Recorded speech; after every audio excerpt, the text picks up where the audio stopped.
Start all. Is it working?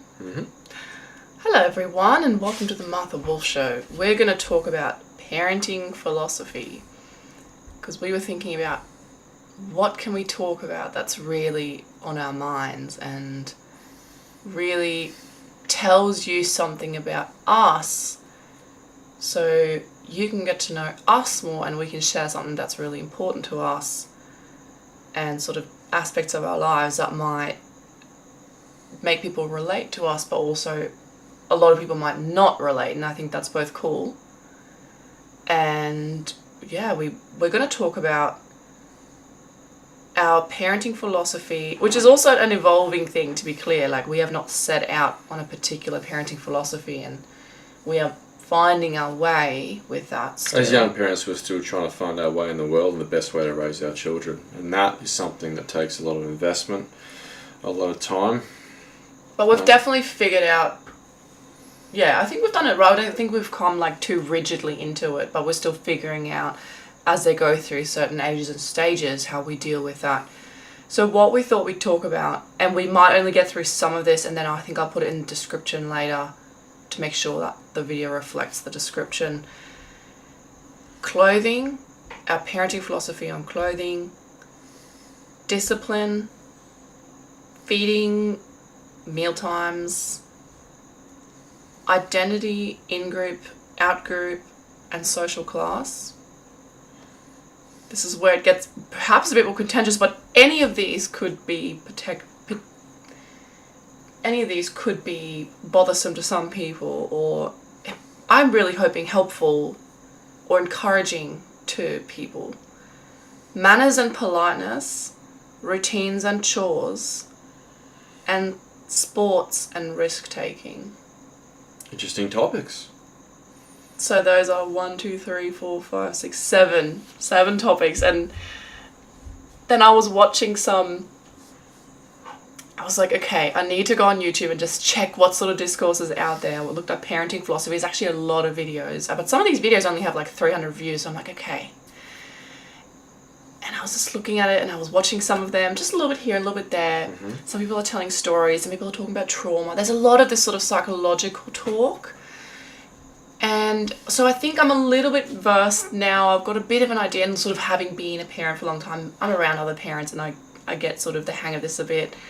I think I have a good position to comment and sort of contrast a little bit, maybe stepping away from some of the terminology, like when there's whole videos about attachment styles. I don't know if you might not even know this sort of thing, like you might not be aware of this sort of language, but like attachment parenting, attachment style. There's a lot of these sort of... Like helicopter parenting? Yes, yeah. Okay. Yeah. That, but then there's like all the different ways of doing that. Like some people are very distant, very neglectful. Some people are permissive.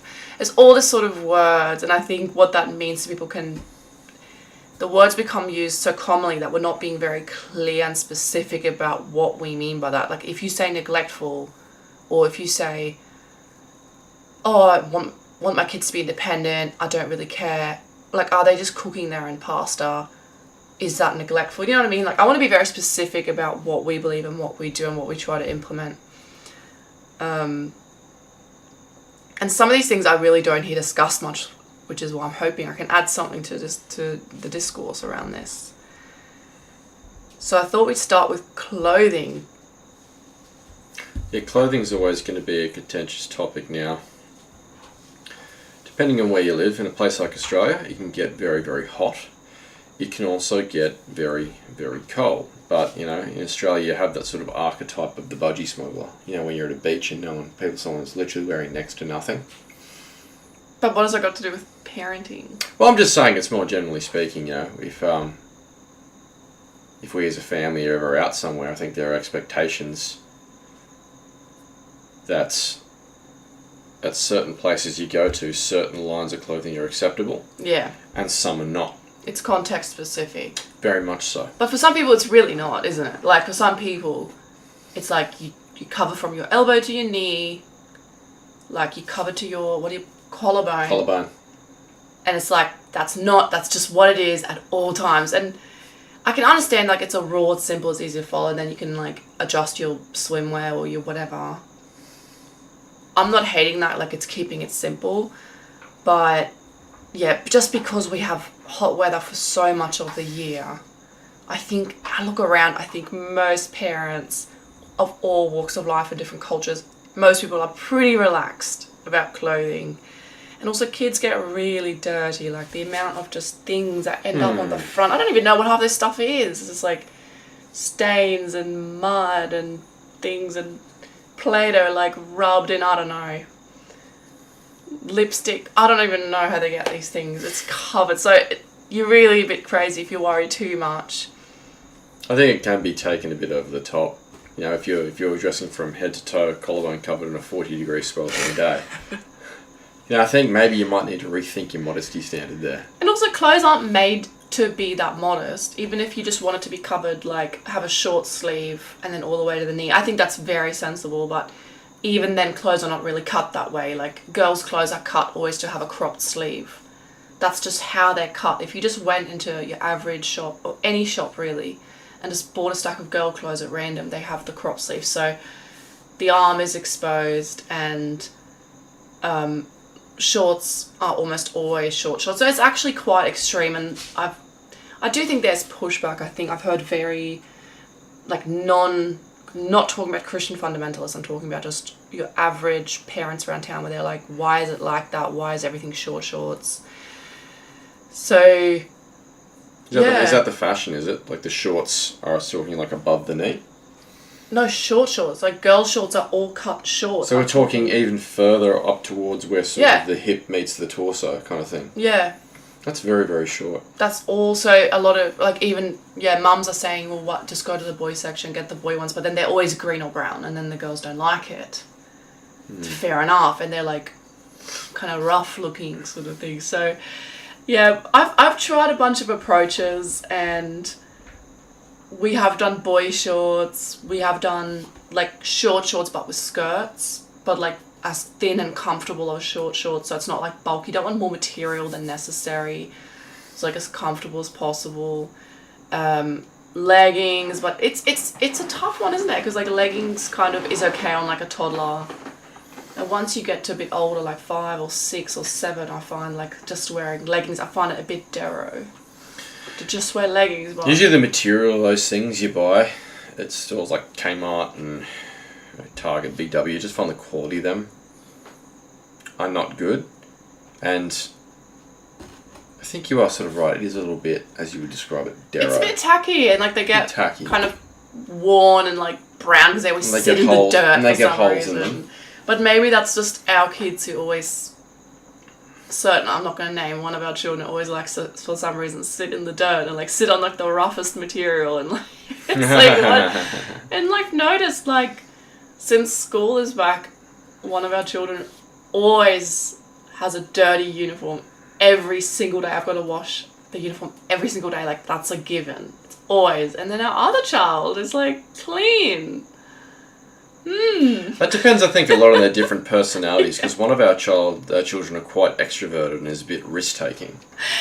So one of their children like to go out and just climb and play in all sorts of materials where they just get saturated in heaven knows what. Which is a very important part of learning. But you've got another child who's a lot more conservative and, will not have a stick of dirt. Maybe not, but also on the clothing at all. The first child named, also the shoes are like peeling and like kicked in like at the front. I'm talking like within 3 weeks. Maybe it's 2 weeks. It's not long. I basically would have to buy new shoes if I really cared, which I don't. I would have to buy new shoes every month or 2, which I'm not gonna do. We're just gonna have to wait till the feet get bigger and then they're going in the bin, obviously. But yeah, so it's interesting to see how that goes. So can I ask you a question? Yeah. So what are your expectations of modesty in, say, a time like winter where it's cold? Because I think it's very easy to talk about modesty for summer. Well, I find the opposite. I find it's hard for summer because you just think, I want you to be able to be comfortable and ventilate. But in winter it's like easy. Just if they just dress how they want to dress, they're fine almost most of the time. But if anything, it's just the colours, the way they combine colours is like hideous. Like they'll wear like stripes with polka dots and like a scarf and then pink and red and like every colour. Like sounds like a bit of an Easter egg. So I think a lot of it is also trying to, and this is kind of what we're going to touch on later as well. Is like trying to install, like trying to be relaxed, have them play. Play comes first. Autonomy is important. Dress yourself, pick something, develop your own personality and style. Yes, but be a little bit aware of things like social class. And I think that's where you say, okay, we have leggings for like playing in wherever, but it's a bit nicer if we're going to the shops, if we're going to the mall, or we're going to somewhere like a birthday party or something like that, to wear a dress or wear proper like jeans, like pants that, you know, they're not clinging, they're not like super tight and clinging like a thin fabric, but something a bit thicker, something a bit more like proper clothes, what we would wear, sort of thing. So do you think the way you dress, people can sometimes look at you and get some idea about where you would sort of belong in the social structure? Oh, 100%. Well, that's the thing. And it's sad. It shouldn't, you know, we should always give people 2, 3, 4 chances before judging, especially when it's children. I mean, absolutely, it really should, but of course it is that way. That people, especially if they're feeling a little bit anxious about where they might be socially, they're going to be cutting off anyone they perceive to be a bit below.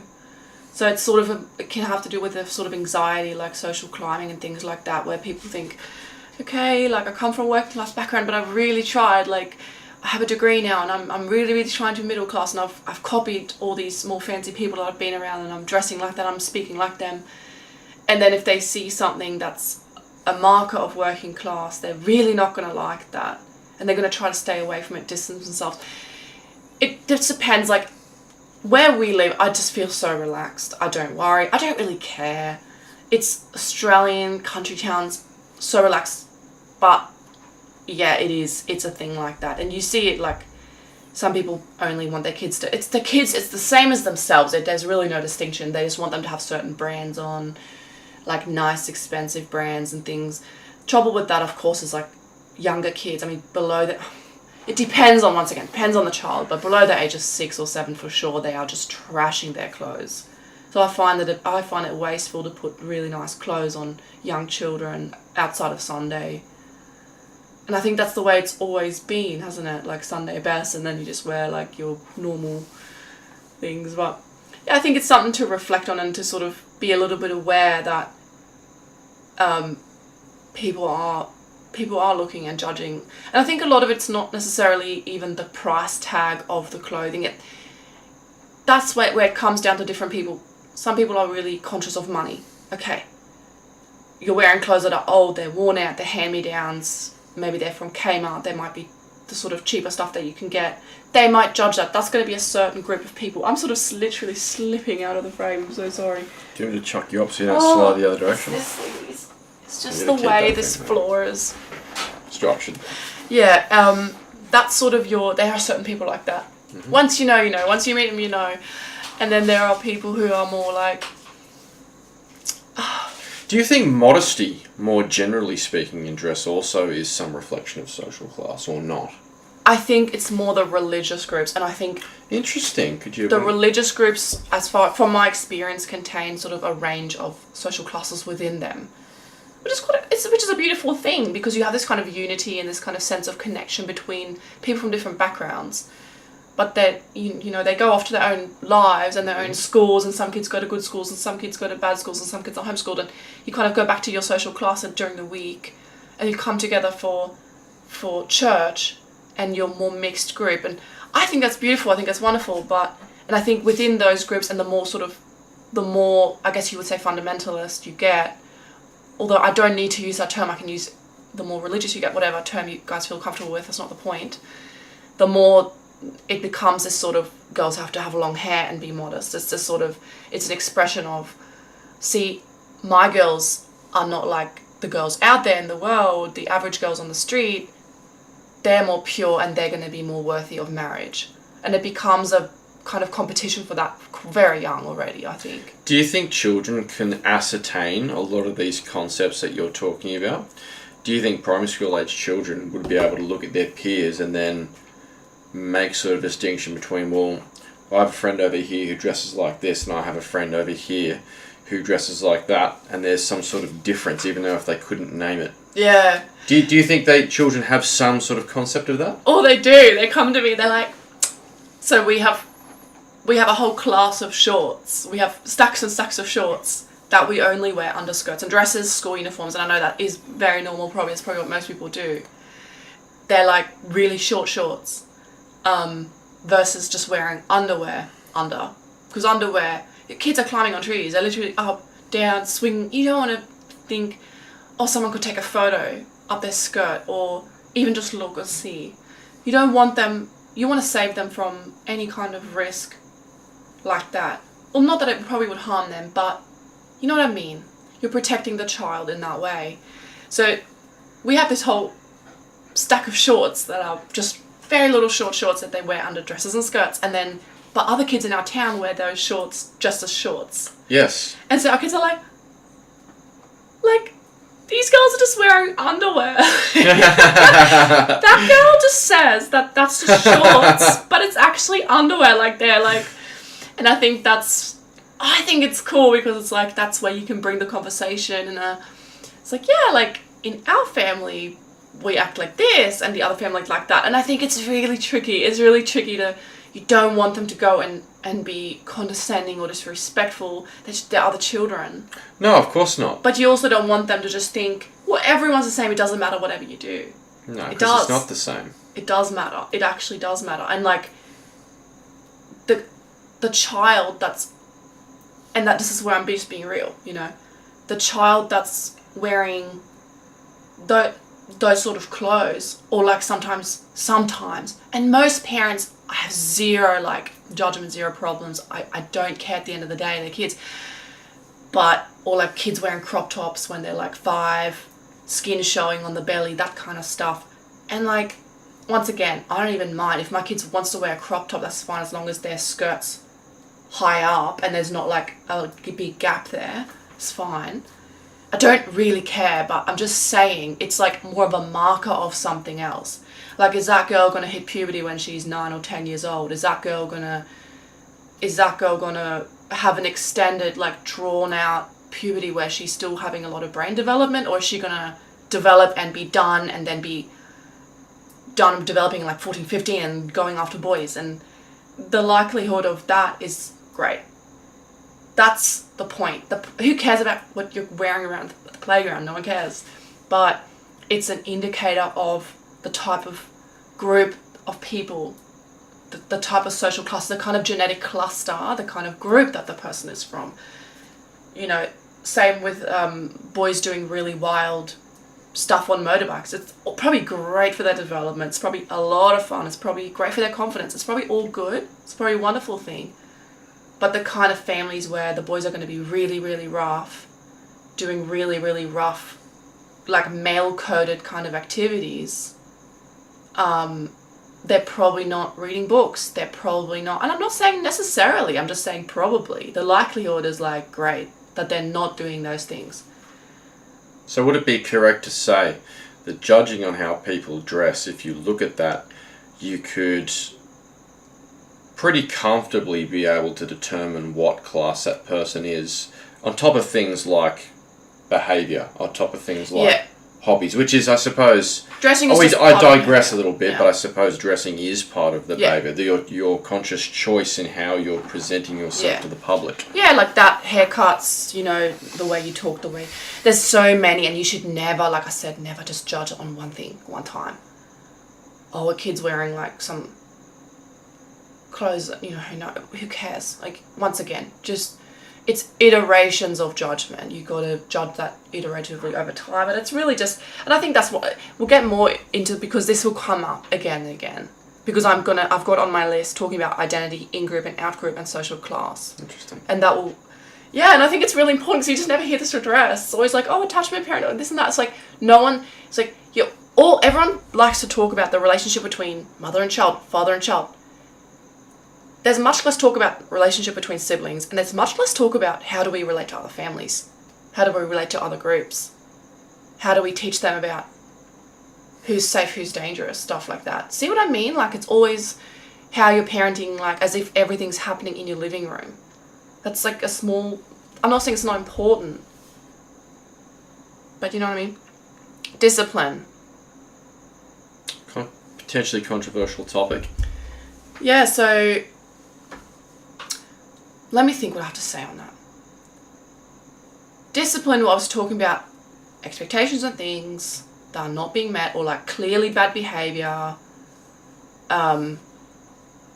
dangerous behavior. So the way we approach discipline, I'm going to speak for myself, the way I approach discipline,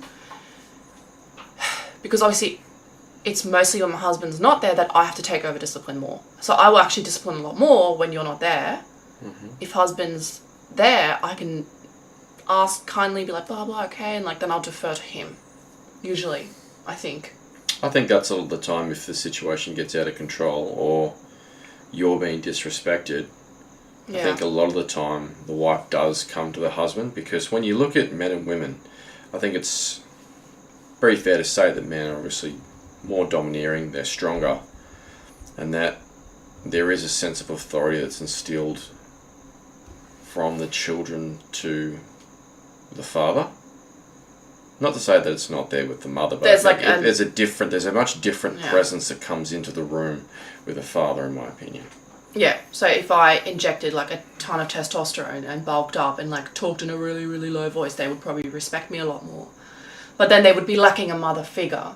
So it's like the masculine and the feminine, the man and the woman, typically developed men and women, you know, excluding extremely masculine women or extremely feminine men, they create a different, you're relating to a different sort of person, and so you're having these two very different relationships, and that's a great start to life. I think that's a really important thing. Mm-hmm. So there are really like kind of more, and I know couples like this where the woman is like very career driven, very like flat emotionally, and the man is more empathetic and like social and, you know, loving and doting.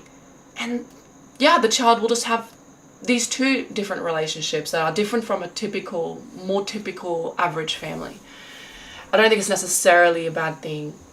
It's just good to have a bit of both. It's good to have, I think, not, you know, a bit of the masculine and the feminine. Can I ask you, do you think discipline is always about reprimanding? It's like, yeah, you reprimand bad behaviour when you see it, but do you think a lot of the discipline could be in actually setting expectations about behaviour? Yeah, but I think when I think of disciplining, I'm thinking it's when something has been broken, a rule's been broken. So if I say, okay, you know, like, I know what you mean. It's like, you're setting expectations and stuff like that. You go, okay, like, we're tidying up this room now, or like, we're all going to sit at the table now. That's the expectation. Then when they break that, when they start climbing on the table. Do you think that the expectation can be set without actually saying something?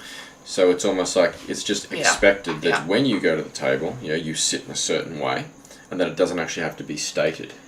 Yeah, so here's the thing. Here are my thoughts on disciplining.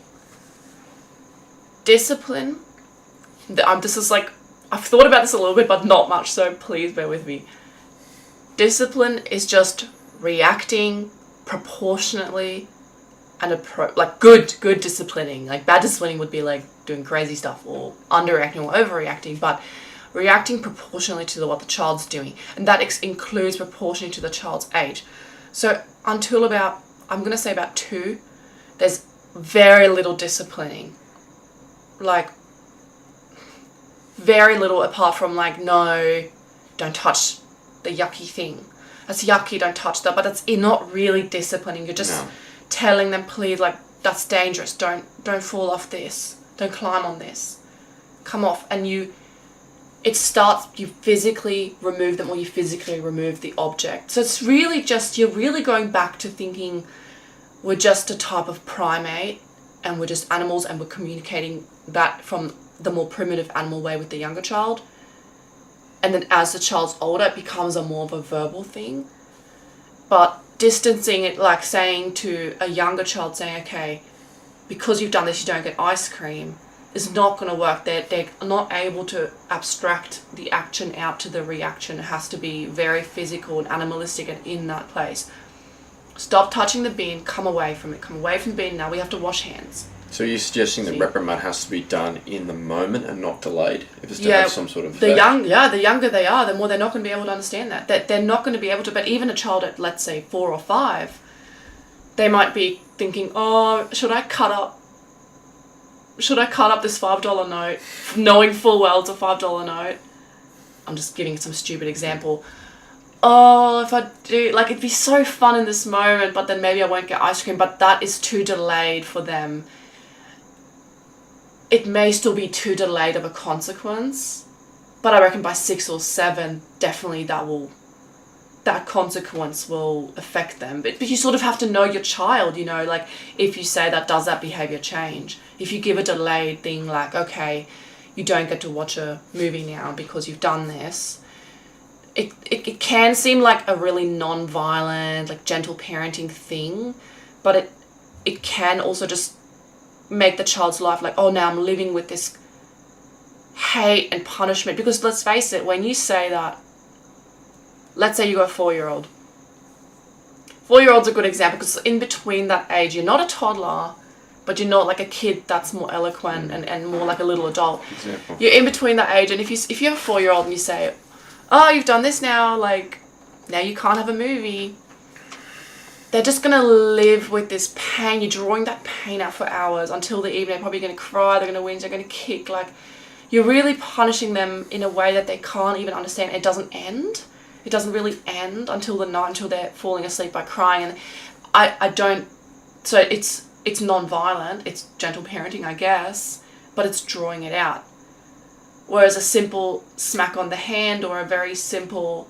like, no, I'm physically removing you, or I'm going to put my hands in front of you saying, hey, don't do that.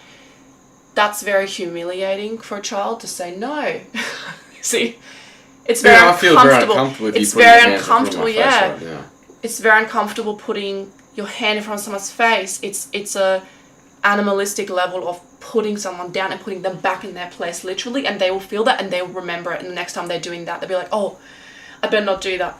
But you're also not ritualistically smacking or getting a belt or anything like that. So you can discipline without being necessarily resorting to physical contact, is what you're saying. Yeah, it's sort of that in between of like the more old-fashioned, like what you think of like more old-fashioned disciplinarian type of stuff, where everything is like sticks on the bum or whatever, and like being very in the moment, very real, very, I'm putting you down right now, I'm putting you back in your place because you're doing stuff you're not supposed to be doing that.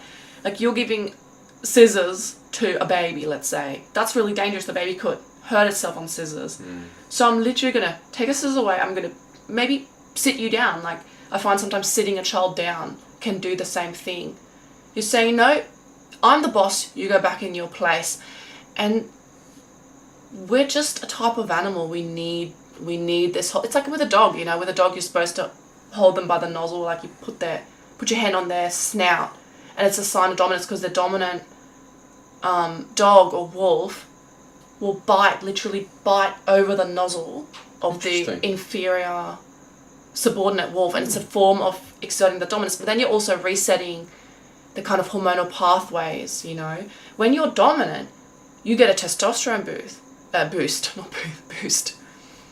I don't know about a child, because children obviously are not going to have testosterone like a man, but I'm sure there is some hormonal thing that if you, no, this, blah, blah, and I'm beating my chest, and I'm doing this, and I'm throwing it against the wall or whatever, they're probably getting boosted in that behavior, and you need to put them back down in their place if it's out of place, if it's out of control.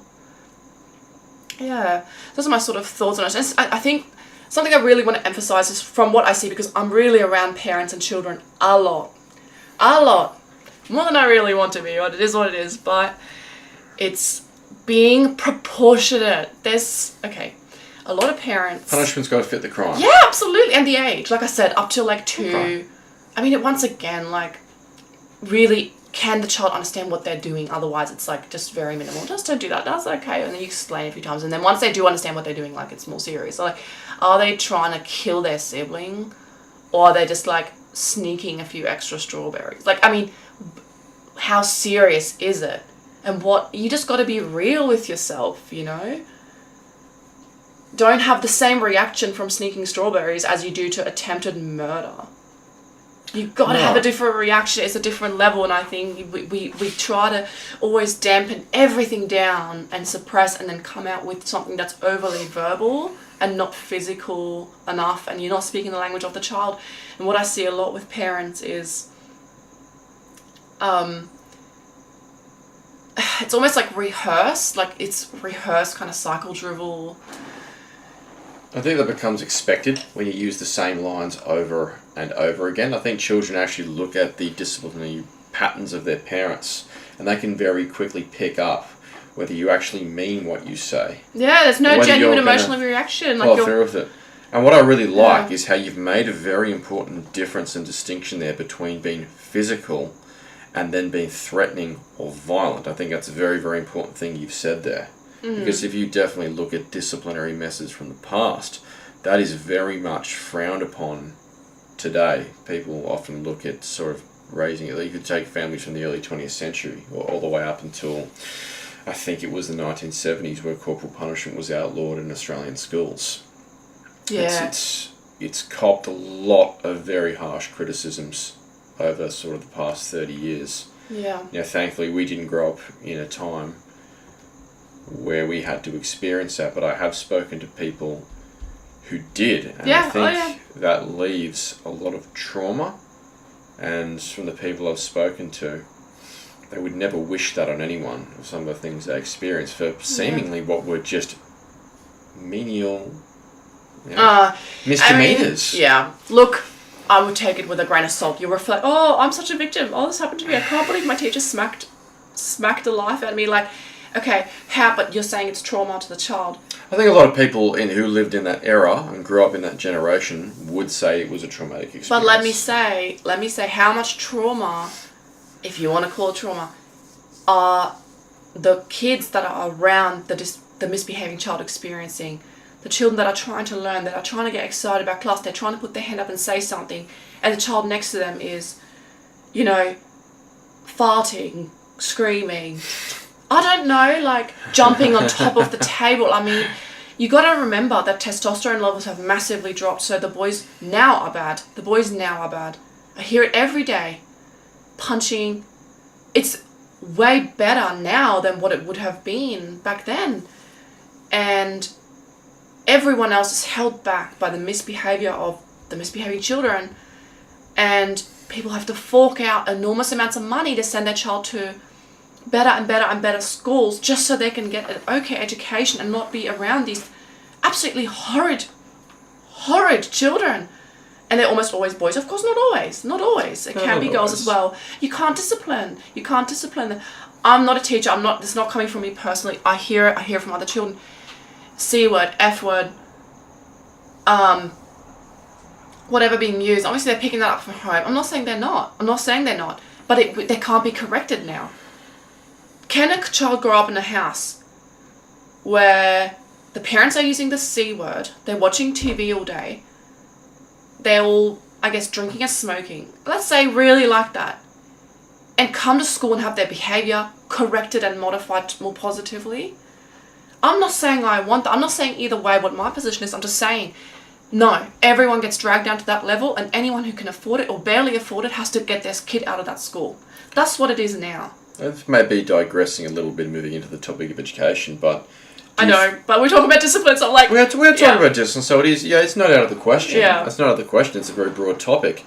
But do you think a lot of behaviour, and certainly, for example, let's use a classroom environment, is based on the mannerisms of, say, a teacher or a facilitator? Because in my mind, children are very good, I think, at figuring out pretty quickly what people's behaviours are like. Like the when I was in teacher. School, you can very quickly tell whether a teacher is sort of a bit more gentle, a bit more calm, a bit more reasonable. And also, of course, you had those teachers in school who didn't tolerate any nonsense and would clamp down on it. ASAP, raise the voice, make threats of, things like punishments or detentions. Yeah. And I found that a lot of that had to do with the behaviour of, the teacher as an individual. Is that there were teachers that a lot of people respected, and there was a lot of teachers that were disrespected. And I think it was largely how they kind of carried themselves. Yeah, sure. Like, yeah, for sure. And I think how you carry yourself, I think people would mostly agree with this, is how a lot of people are going to pick up on how to treat you. Yeah, sure. I mean, we can just get like super masculine, like ultra confident guys to all be teachers. I don't see it happening. I think it's a more female dominated profession. It's becoming a more low status profession, which sucks. It used to be like one of the only educated people in your town was a teacher. The teacher and like the priest or pastor, like they were respected, and like everyone would, you know, oh, make sure you say hi to the teacher when you see them at the shops, or make sure you always bring an apple or something, you know. And that becomes like a whole different topic, because we're like lamenting the kind of death of Western civilization at this point.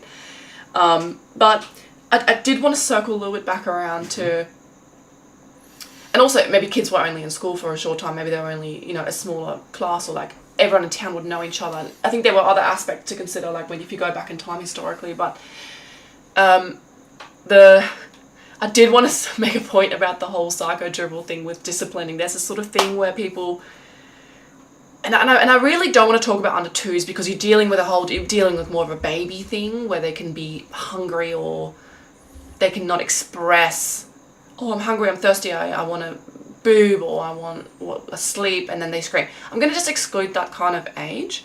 I'm talking about 3 and up. There's this sort of thing where people get down on their level, or like they have the kid on their lap and they're like, you know, or they're yelling. It doesn't really matter where they are, but it's like, I know you're feeling this right now. How are you feeling? Like this emphasis on fear. It's a very rehearsed, unnatural way of parenting that people do. And it's all about always bringing everything back to the child's feelings. So kind of placing the blame, and the child might be freaking out about something. And you're like, oh, I can see you're feeling this way. I can see you're angry. Did this happen and it made you angry? And it's like I very much disagree with reflecting on children's feelings. I wanted to specifically say that because that's the cultural context we're in, you know, like if we're in the 50s right now, that wouldn't be relevant at all.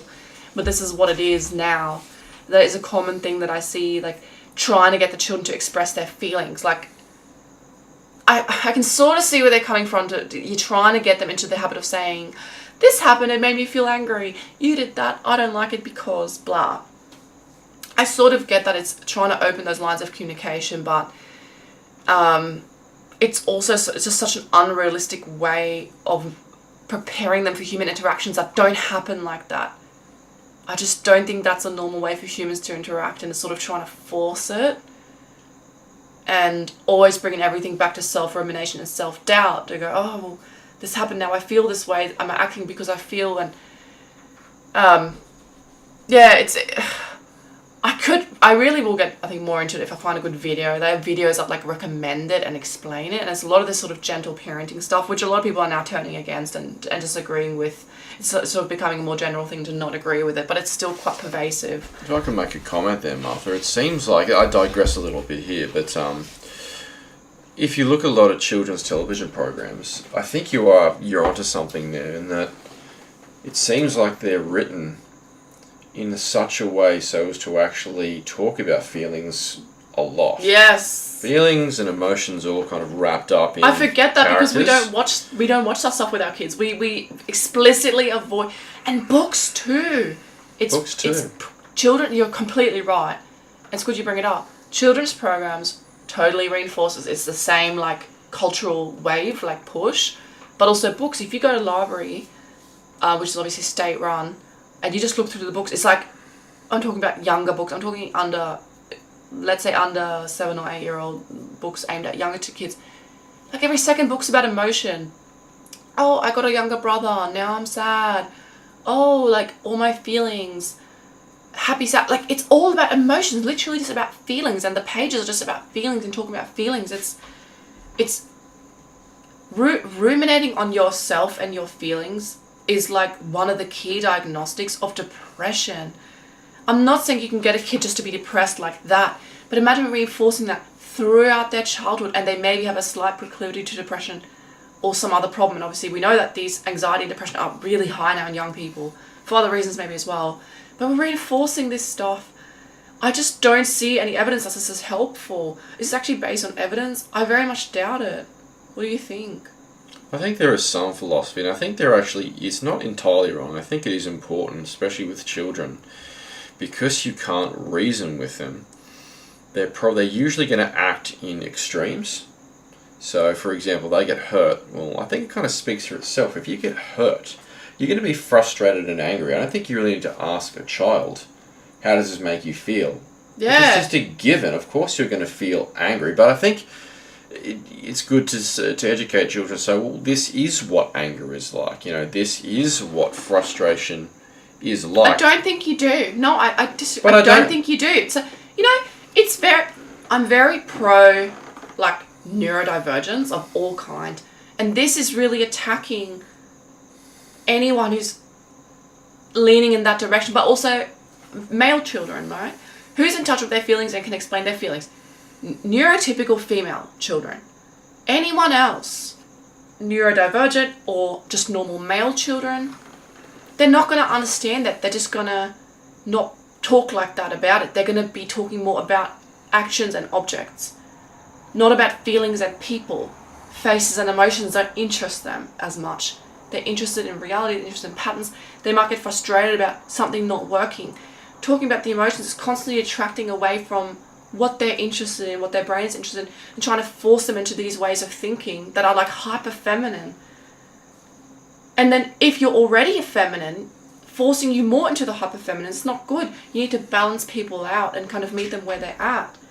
You have to. Do you think like chimpanzees are explaining to their children what they're feeling? No, you live out the feeling and you let yourself live it out in front of them as well, so they know what it is and what it looks like. They're experiencing it. You don't have to. We're animals. You don't have to explain these things. Do you think the core of discipline is something that teaches self-respect and obedience? Is it actually a loving action? Once you get past the reprimanding and setting the expectation of how to behave properly, would you say it's a loving thing for a parent to do? I mean, it's obviously in that moment it's anger and it's hate, isn't it? It's anger, it's frustration. I don't think it's hate. Okay. It's frustration. I won't use the word hate. Sorry, the use hate's too wide, but it's anger and frustration in that moment. But having a child understand this, if I poke someone in the eye, they're gonna cry and scream, or at least swat me away, or at least say ow. If you don't teach them that, you're doing them a massive disfavor, because they're going to eventually encounter someone who, when poked in the eye, is going to punch them out, knock them out. They'll respond in a way that they don't expect, for sure. If you hurt someone in that kind of way, you're touching them in the face, in the mouth, the eyes. Little kids will be at your face and poke you. And if you get it, it's important to respect personal boundaries, and you learn that from your family when you're growing up. You don't get in someone's face. You don't, scratch at someone's eyes, nose, or mouth, because it can cause such severe pain that someone might lose it. You want your child to not know that. And you go, that's not very nice, because when you poke mommy in the eye, it hurts. So you just might. The child's not listening to you. You say, ow. Same when they bite. Already when you're breastfeeding, if they bite you, you say, ow. And you take it away. And they stop doing it. They stop doing it. We're so scared of showing normal human reactions. We're depriving the child of input that is seeking. It's seeking the input. The child will pinch, our little one is pinching these days. Just pinching me in the arm. You know what I mean? Always pinching. It's ow. Ow, you're pinching me. Ow, it hurts. That's it. Oh, you pinched That's me. it. It's just ow, and that's causing pain. It's kind of fun to cause you a little bit of pain. Maybe I can do it playfully. And they're learning how to be playful. I say it's very important, because you're associating the action with the reaction from the receiver. Yeah, and we're shutting that off by all this psychobabble and this gentle parenting stuff. It really, genuinely, really concerns me. You're getting kids who don't even know what a normal reaction to a sensory input is. Like, they just think they can treat people however and nothing happens. What do you think has bred this gentle parenting into families? Yeah, I'm sure there's some... I'm sure that's a very deep question. I think it's like a 2000s thing. Like, there was... Okay. I'm sure there was a book, there was some movement about it. And I'm sure... Look, I do think it has its origins earlier. And I'm sure there were movements similar in, like, the 60s and 70s and stuff like that. Just sort of... But I don't think it was as much, like, abnormal, like, withdrawn... like, lack of emotion. I don't think that comes out of the 60s and 70s. I think people were still normal, like, reactive human beings, and now I see that sort of shut down. People are sort of just like zombified. They are a bit, you know. It's creepy. Yeah, well, I mean, you have the caricature of the smartphone zombie, whereas you go on public transport and everyone is, you know, staring into a smartphone and not showing any other emotion. But that's digressing. It sort of is, but it's hard to pick it apart and say where it's coming from. Is it that people have been taught that? Some people, they work in childcare and they're actually rehearsed in those behaviours. That's not their child, and they're taught how to act, and then they rehearse those same lines, and then when they have children, they actually act the same way towards their own children. And that's actually something I've seen as well. If I was to give a theory about how that came about, now I definitely could be wrong, but I think it's probably a combination of a reaction, as I mentioned earlier in the stream, to how children were treated in the past in institutions like school. Yeah. And it's definitely, in our culture, we also appear to be trying to move away from things like suffering and move away from things like pain. I find that definitely we in the West don't like the idea of that. Yeah, I mean, it's definitely... There's narratives about the past, and narratives are different in different cultural groups, but I think there's definitely... I mean, obviously, we've all heard this sort of narrative of, well, everyone was, like, neglected and beaten back in the days, and now we're going to do it better, we're going to do it different. And people have this sort of narrative about themselves, oh, I want to be a better parent, I want to be a certain way, and... You know, there are definitely families where, look, if you listen to people's stories, you're going to be empathetic, for sure, right? Not dismissing people's actual lived experience or anything like that, but I think we're dismissing the amount of influence that, like, siblings have on children. Just adding a sibling, you're adding a whole nother person that's a very close friend or someone to nurture for your child, for your older children. We're just missing that sort of thing. That's just not part of the discussion. It's all about the parent to child. You know, and obviously, and I think, honestly, having so many kids go to daycare, preschool, like, detachment from the mother in those earlier years is common, and that's become a cultural thing now. I think it used to be just a small amount that only, like, some working mums had their kids in daycares. Like, let's say before school care. Like, before age of 5 or 6. And now it's like it's probably like 80%, 85%. And the sort of stuff that they reinforce, the behaviour that they reinforce there, I think it does spill over into homes. And I think there's a more homogenised culture because of that. They have standards and codes of conduct and things like that. I think it's creating a less diverse society and a more homogenised experience of childhood. And you're going to get less diversity in adults and how they're raised. And if we do something wrong with this, it's going to affect most children, because they're, like I said, they're mostly in daycares and preschools now. So if this stuff is wrong, it's going to be really bad. Whereas back in the days, you would have had families raising their kids in their own family culture, influenced by uncles and aunties and grandmas, and sort of this family, like, more, you were raised more like by the historical traditions passed down by your family, and, like, by the personality types and the genetics in your family.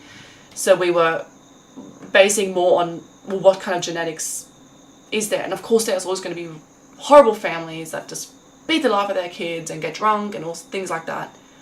But there would have been the majority, I think, would have been good, would have been fine, and there would have been more diversity in that. And now we're sort of just flattening that, and I don't really like that. Should we leave it at this? And do the next one. There's a lot to talk about when it comes to parenting, so perhaps we may have to do a parenting part 2 stream. Yeah, we might do 2 or 3, because I'm really interested in doing identity in-group and out-group Okay. Yeah. Alright. I'm excited about talking about that. It's fine by me. But we could leave it till next time, do you feel like? Because I know sometimes you just want to get to bed and understand. That's fine. I mean, if you want to call it a wrap there, we can definitely plan for a next stream. Let our viewers know that we'll have a part 2 of parenting coming. Yeah, there might be 2 or 3 parts to this, just Excellent. the way we're going. Yeah, and it gives me a bit of a chance to also look up some more videos and see if there's sort of... I feel like we're touching on things that aren't sort of commonly discussed or brought into that discussion. Oh, very true. Very true. We're going to be talking about, just as a reminder for next time, feeding, you might say meals, food. Nutrition, generally Yeah, speaking. nutrition, that's exactly right. Mm-hmm. So how you go about that and the sorts of foods and just how important, that's such an important aspect. It's really, I was actually going to put that first, but the way I think it just went alphabetical in my list here. So I'd put it down, but I was going to do that first because I feel like that's the foundation. That's the absolute foundation. Your child's hungry. Your child's never going to be behaved or like even have mental acuity. Like it's not going to happen. Well, it's a very important part of raising children. I feel Nutrition. like just feed, like think of the bird, it's just like flying and like getting like a worm and like putting it in its baby's mouth and like flying away again and like it's like basically all the bird really does. They're not like snuggling their kid. They sit on the eggs and they feed, and it's so fundamental, just the nutrition and also the whole culture around food. So I definitely think there's so much to be said there, and I think we'll leave it till next time because we need to function. Like I'm like up at night. I'm up every night still. So yeah. I've got to get my sleep because I've got to be able to function the next day for my job. We've Be got able to do all my duties, which we will be talking about in the next parts of our stream. I think it's good to sort of talk about these topics because people are getting a better picture of us. We are sort of starting a channel from scratch and hopefully building some sort of audience. But if people don't know anything about us, why would they listen to us versus anyone else, or why would they follow us? I think there's that sort of personality, like there's a sort of relationship, you know?